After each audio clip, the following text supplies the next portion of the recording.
Alright, quick question before we start. Have you ever noticed how history suddenly gets real vague when black women start winning wars?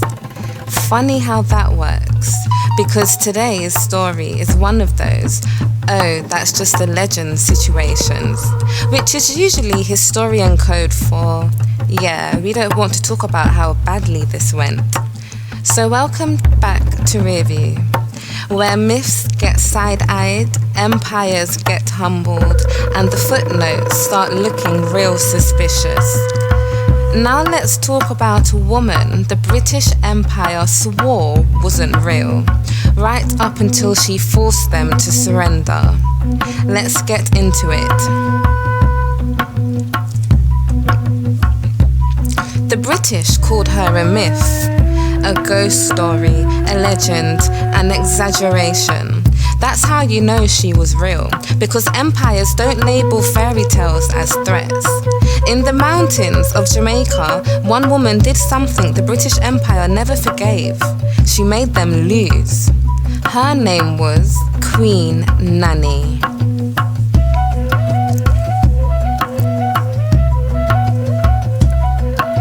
Before Queen Nanny was a legend, she was a leader. She was part of the Maroons, Africans who escaped slavery and built free communities deep in Jamaica's interior. These weren't hiding places. They were fortified towns, self-governed, self-defended. The British called them runaways. But runaways don't build nations. Little is written about Nanny. That absence is intentional. What survives comes from British fear and Maroon memory. She was a Can, likely from present-day Ghana, a military strategist, a spiritual leader. To her people, she was protection. To the British, she was a problem that wouldn't go away.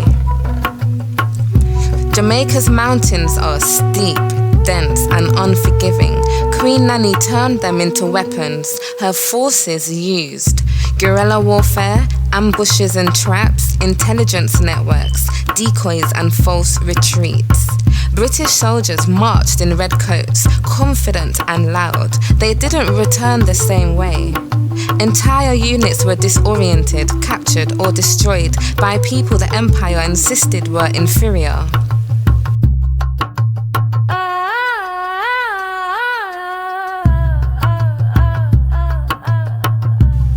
Reports poured in, troops were vanishing, supplies were being intercepted, morale collapsed. The British tried brute force, it failed. They tried bounties, it failed. They tried terror, it failed. Queen Nanny's forces knew the land and each other better than any empire ever could. By the 1730s, the British were desperate.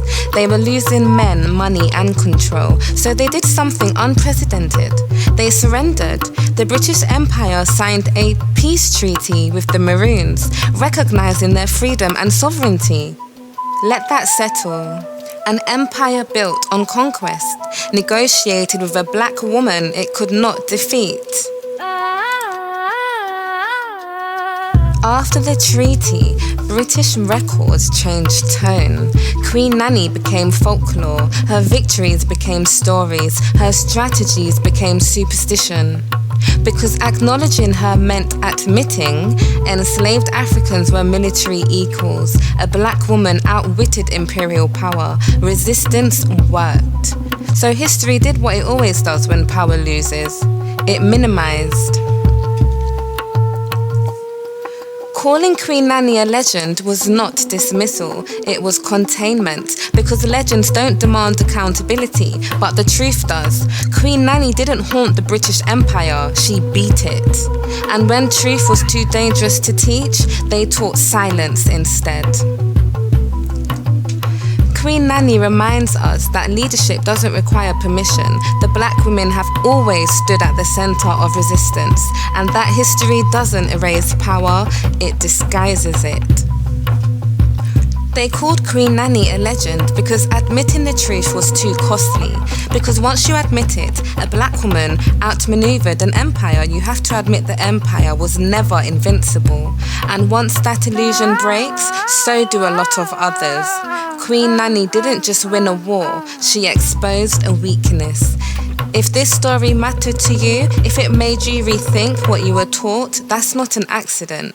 That's the point of RearView. So if you're not subscribed, consider this your invitation, because there are more stories like this, still mislabeled, still minimized, still waiting.